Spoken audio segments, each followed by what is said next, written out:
Pronto? Pronto. Houve um problema na nossa transmissão. Eu não vou fazer a leitura, como eu já fiz com os irmãos acompanhando comigo. Então eu vou começar na mensagem já. Estou falando sobre ansiedade. Como eu disse na introdução, ansiedade é algo que está perturbando a mente de muita gente. Muitas pessoas estão ansiosas por causa dessa situação toda que está acontecendo no nosso país. Mas eu quero dizer para os irmãos que Jesus, já prevendo isso, ele escreveu aqui no seu livro, no livro de Mateus, capítulo 6, a partir do versículo 24. E ele diz que a ansiedade é algo que atrapalha a vida do cristão. Mas eu vou fazer uma pergunta que eu já fiz anteriormente. Você é ansioso? Tem vivido a ansiedade? Pois bem, eu quero, através dessa mensagem, pela graça de Deus, mostrar na palavra o caminho para a vitória sobre a ansiedade. Segundo o dicionário Aurélio, irmãos, a ansiedade significa um estado afetivo em que há sentimento de insegurança. Quer dizer que quando damos razão à ansiedade em nossos corações, nós estamos cultivando o sentimento de insegurança, que é algo que não vem de Deus. Na realidade, o ansioso, ele não confia que Deus possa agir em tal área da sua vida.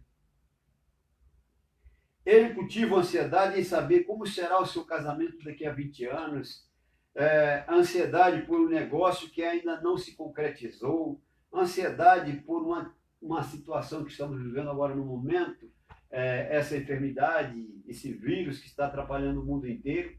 Quantas pessoas estão ansiosas e às vezes até a enfermidade vem com mais força na vida dessas pessoas. Então, irmãos, eu quero dar um conselho para os irmãos para cuidar desse tema. Ansiedade é uma coisa que atrapalha a vida do crente.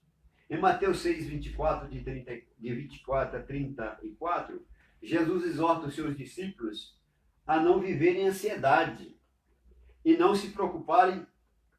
E com isso, Jesus, é como se Jesus estivesse dizendo, em outras palavras, relaxa, não estresse, fique tranquilo, deixa comigo.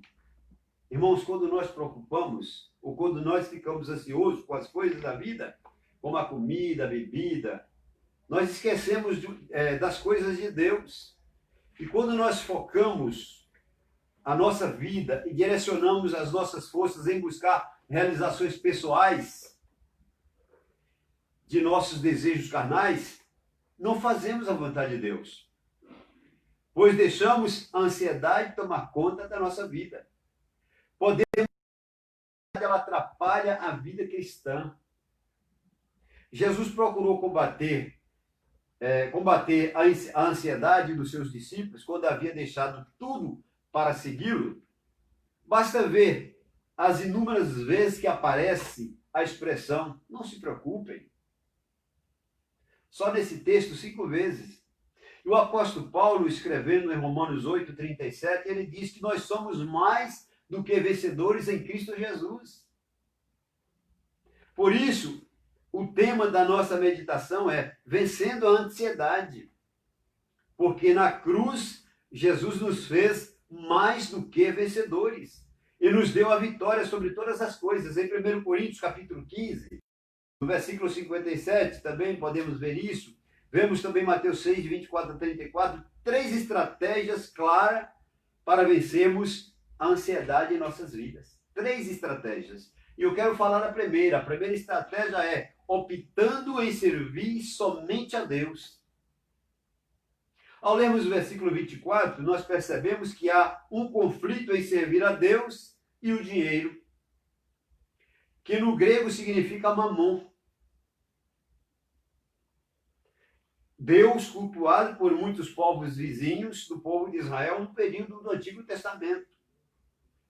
Sabemos, irmãos, que uma das primeiras orientações que Deus falou ao seu povo através de Moisés, em Êxodo capítulo 20, de 1 a 6, é o culto exclusivo a Ele, o serviço dedicado somente a Deus. Fica claro que Deus não divide o seu trono com ninguém, nem o universo e nem os nossos corações. Se você é servo de Deus, você é servo de Deus. Ninguém pode assumir esse lugar, somente Deus na nossa vida. O cristão, ele precisa estar atento ao seu contexto. Vivemos numa sociedade do culto ao dinheiro. Basta ligarmos os aparelhos de TV, acessarmos a internet, nós lemos uma revista, olhamos para as propagandas. Compre, tenha, é seu. Troque o seu carro por um mais novo ainda, ou um melhor. Vai pagar quanto? Tudo em 1000 vezes sem entrada. Segundo René Padilha, que viveu na era da ideologia do consumo, sobre isso ele escreve: os meios massivos da comunicação se encarregaram de difundir, tanto nos bairros ricos como nas comunidades dos grandes centros urbanos, a imagem da felicidade. Ou seja, o home consumes. Imagino que, como Satanás fez com Jesus em Mateus 4, de 8 a 9, oferecendo a Jesus os reinos da terra, o seu esplendor, pela sua adoração. Hoje ele procura atingir-nos oferecendo esse estilo de vida consumista. Mas sendo necessário o serviço ao dinheiro, ou seja, a mamon. Para Jesus não há como servir a dois senhores. Por isso temos que professar publicamente a nossa fé, declarando e crendo nas palavras de Jesus. Em Mateus 4:10, Jesus disse para Satanás: retire-se, Satanás, pois está escrito: adore ao Senhor teu Deus e preste o culto. Afirmar, irmãos, que a vitória sobre a ansiedade acontece quando nós optamos em somente servir a Deus.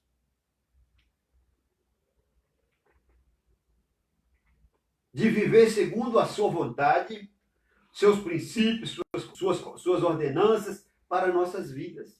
Podemos afirmar que a sociedade é fruto do amor ao dinheiro, ao serviço, ao dinheiro. Em 1 Timóteo, capítulo 6, no versículo 10, nota, o dinheiro ele é ótimo. É um ótimo servo, mas também é um péssimo senhor. Nunca se esqueça de que servir a Deus é a melhor opção. Basta nos lembrarmos do versículo 4.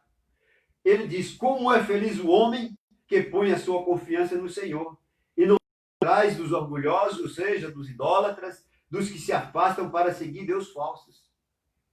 E de Marcos 12, 29 a 30, onde Jesus nos ensina a amarmos a Deus acima de todas as. Em segundo lugar, crendo na paternidade de Deus, do versículo 25 ao versículo 32. Certa vez, eu estava lendo uma reportagem sobre a pessoa de Jesus. E o autor daquele artigo afirmou que Jesus trouxe uma proposta de relacionamento com Deus inédita. Algo que revolucionou a religiosidade humana. No Antigo Oriente, enfim, nos dias de Jesus, as pessoas tinham a crença de um Deus distante e inacessível. Até por isso, muitos afirmam que a religião é do ser humano por Deus. Mas qual é a razão de Jesus nesse contexto? Ele chamou Deus de Pai. E no Sermão da Montanha, que Jesus torna-se isso público. Se você quiser conferir depois em Mateus 5,16, Mateus 5, 48, 6, 9 e 7, 21, em tantos outros textos. E com toda certeza, uma das principais características da paternidade de Deus é o cuidar dos seus filhos e das suas filhas. E é por isso que nós devemos colocar a nossa confiança em Deus. Deixar todas essas coisas que estão acontecendo no mundo e voltar o nosso pensamento para Deus.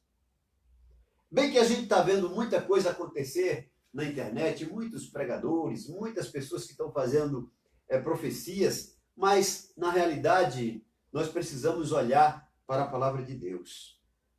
Interessante que, por isso, Jesus inicia o versículo 25, que não devemos nos preocupar com a nossa vida, com o que vamos comer, com o que vamos beber, com o que vamos... Porque temos um motivo relevante para deixarmos a ansiedade. Deus, nosso Pai Celestial, Ele é o nosso refúgio. No versículo 26, nós vemos que o Pai Celestial, Ele alimenta as aves do céu. No versículo 28, nós vemos que o Pai Celestial veste os lírios do campo de uma forma magistral. E no versículo 32, nós vemos que o Pai Celestial sabe de tudo o que eles precisam. E por isso Jesus iniciou no versículo 25, na revista e atualizada, dizendo: não andeis ansiosos pelas vossas vidas. Percebo que muitos cristãos vivem ansiosos em alcançar a proposta de vida do mundo, de ter, de possuir a qualquer custo, mesmo sacrificando a família, mesmo sacrificando saúde física, mesmo sacrificando o seu relacionamento com Deus. Interessante, irmãos, que as aves dos céus não semeiam, nem colhem, nem armazenam. E no versículo 26, é interessante que os lírios do campo, eles não trabalham, nem tecem, mas vestem melhor do que Salomão.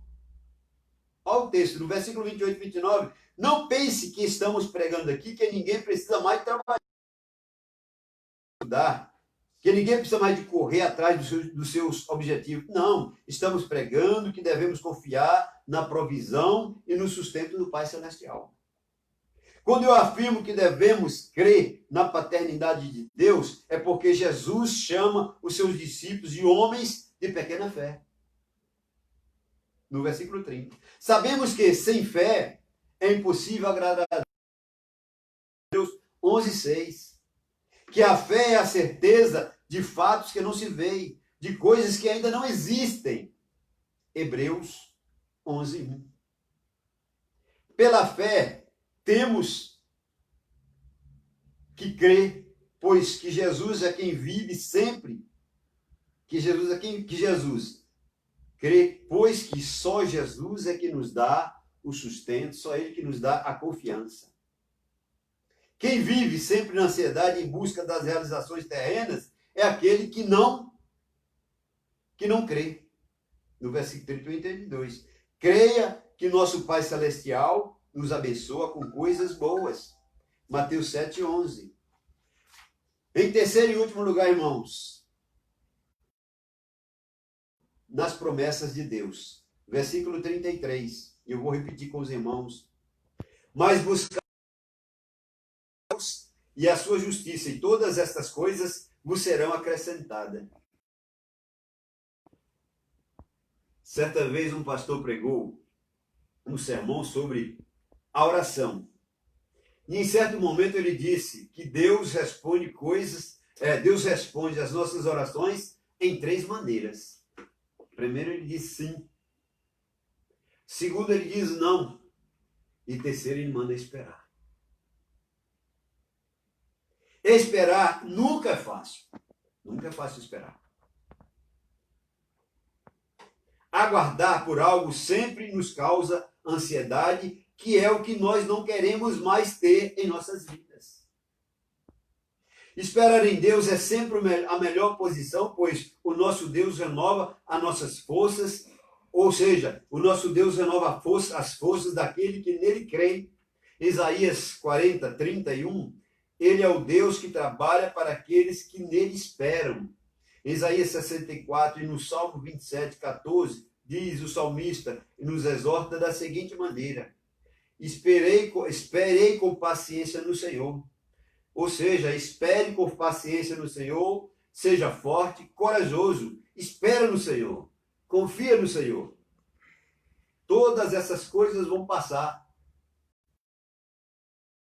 Na minha vida, na sua vida e na vida de todo aquele que crê em Cristo.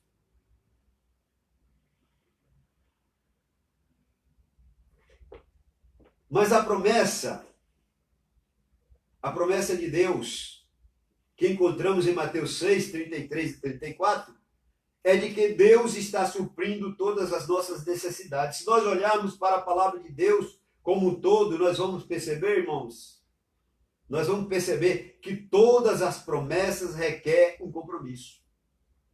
Porém, um compromisso, ou seja, requer um posicionamento do cristão. Não é uma barganha.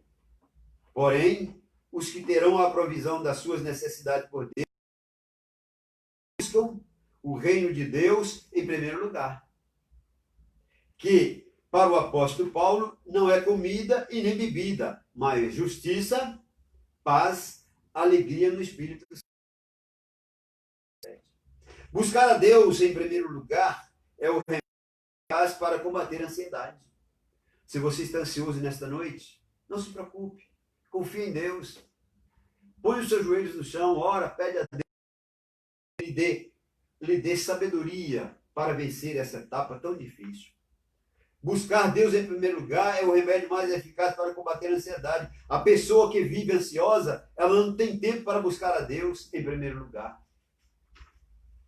A pessoa que é dominada por esse sentimento de insegurança, segundo a definição do dicionário Aurélio, jamais se derramará nos braços de Deus para o serviço cristão.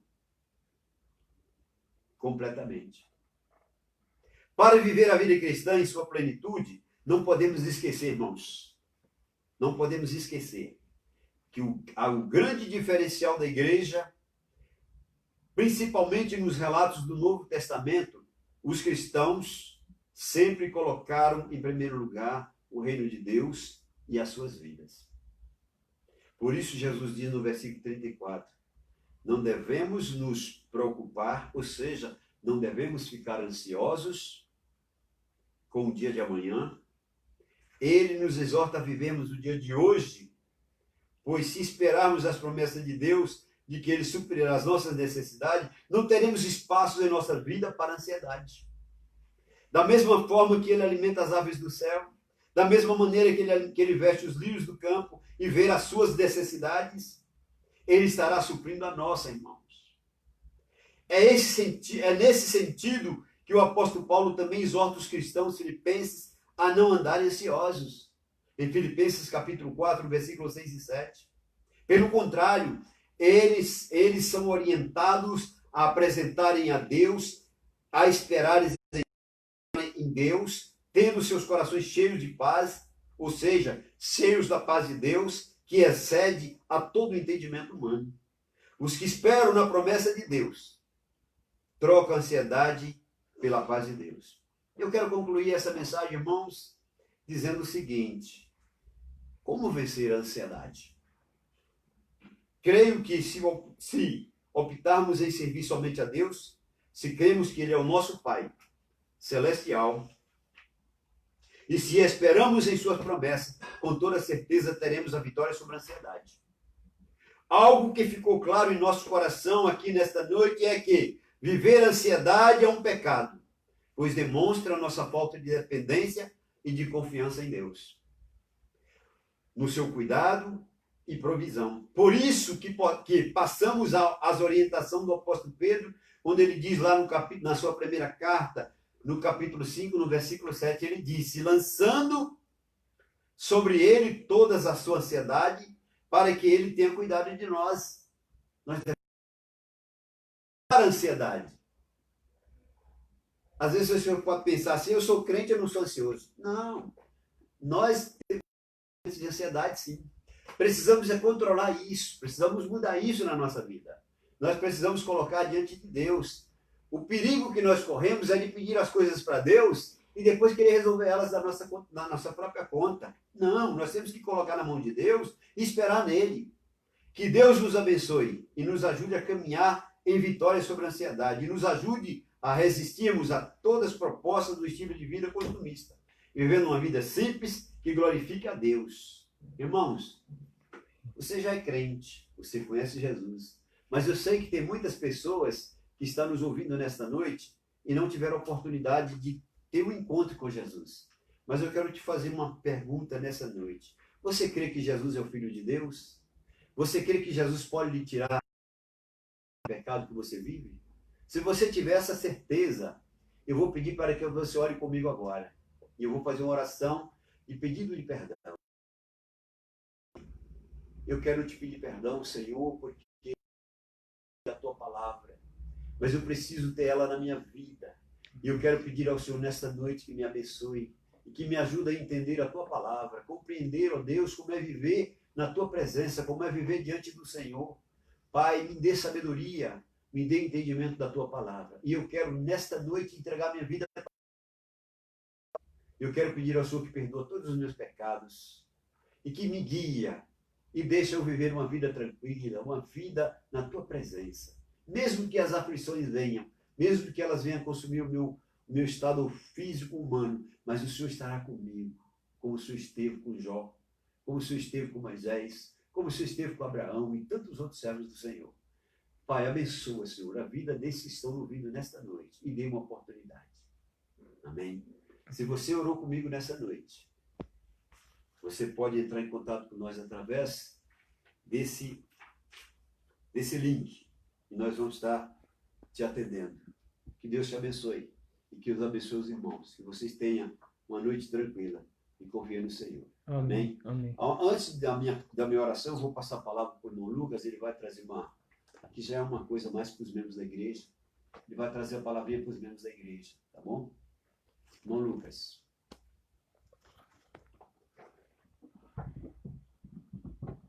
Parece um...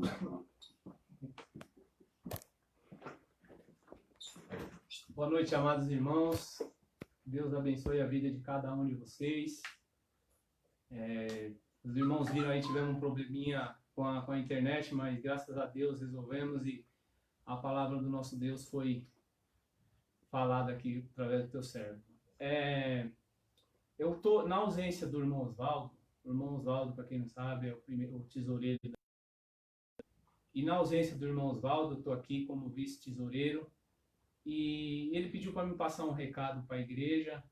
E ele certamente não está em São Paulo, está em viagem, alguns irmãos sabem, sobre os dízimos e as ofertas.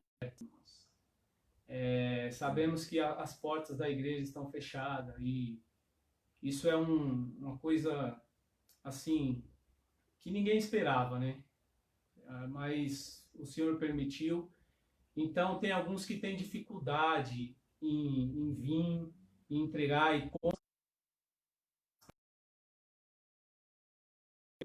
alguma dúvida, você me procura. Os irmãos podem fazer os depósitos na conta da igreja. Os irmãos, essa palavra, como o pastor falou, é direcionada aos membros da igreja. Sei que tem alguns amigos que estão nos assistindo nessa hora, mas a Bíblia diz que Deus ama o que dá com alegria, e você tem todo o livre-arbítrio para poder fazer essa parte, participar conosco, se for tocar no seu coração.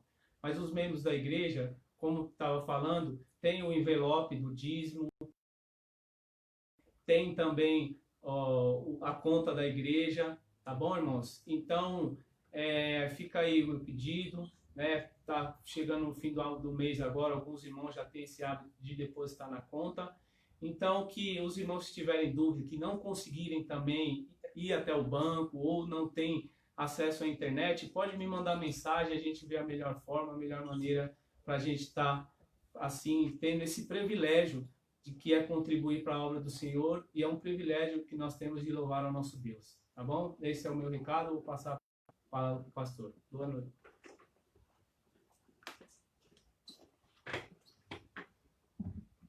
Bem, irmão, agora nós vamos encerrar o nosso culto. Nós íamos cantar o hino, mas nós tivemos que mudar de local e a gente vai deixar o hino para depois.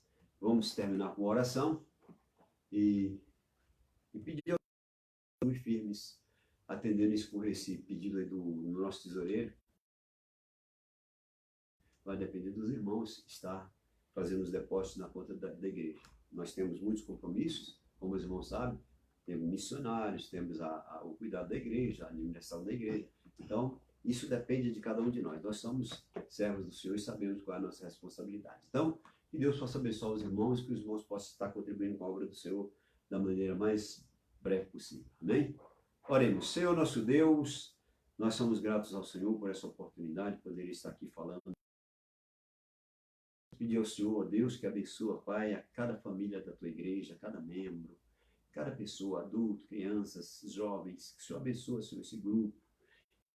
Também, meu Pai, que o Senhor esteja abençoando a vida da nossa nação. Acorde esses homens que estão dirigindo o nosso país, acontecer tantas coisas desagradáveis. A preocupação não é essa, Senhor, a preocupação é o teu povo. A nação está precisando, Deus. Ajuda esses homens a ter sabedoria para poder dirigir esse país.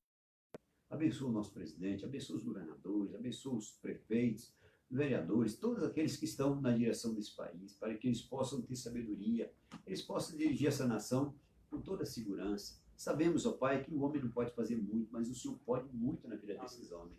O Senhor pode abençoar eles, ó Deus, mesmo eles não acreditando no Senhor, mesmo eles não tendo confiança, mas nós confiamos no Senhor, só o Deus que cuida do seu povo. Ainda hoje eu estava vendo o Senhor, como os israelitas lutaram ali no Egito para sair daquela cidade, daquele país, mas o Senhor abençoou, eles saíram, sofreram, mas foram vencedores, e hoje estão em uma nação maravilhosa que é a nação de Israel. Abençoa todo o povo do Brasil, todo o povo do mundo, Pai, que está passando por essas complicações. O Senhor sabe, ó Deus, o quanto é necessário essa confiança no Senhor. Queremos pedir a Ti, ó Pai, que abençoa, Pai, abençoa nossas vidas, nos dá sabedoria a cada dia para seguir os Teus caminhos. Queremos agradecer, meu Deus, que o Senhor nos deu vitória e paz para os nossos lares. Nós oramos em nome de Jesus. Amém. Amém.